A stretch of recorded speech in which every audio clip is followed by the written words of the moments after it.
Tuloy-tuloy lang po ang biyahe sa MRT ngayong Biyernes ng umaga at naroon pa rin si Atina Imperial. Tina?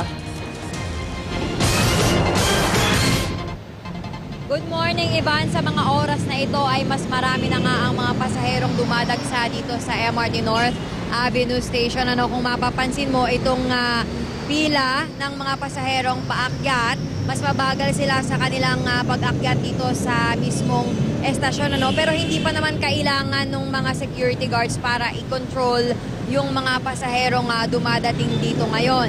Samantala, dito naman sa EDSA, medyo maluwag ngayon ang daloy ng trapiko, pero may mga oras na nagbababa nga itong mga pampubliko at ang mga pribadong sasakyan ng kanilang mga pasaherong sasakay naman ng MRT train. Sa ngayon ay wala pa tayong namamataan dito na MMDA traffic aid para naman tulungan sa pag-usad o pag-abante itong mga sasakyan para naman yung mga sasakyan na hindi naman magbababa ng kanilang mga sakay hindi naman masyadong maabala. I-update natin ulit ang ating mga kapuso mamaya sa lagay po ng pila ng mga pasahero dito sa MRT North Avenue Station, maging ng lagay ng trapiko dito sa tapat ng estasyon. Sa ngayon, balik muna dyan sa studio. Ivan?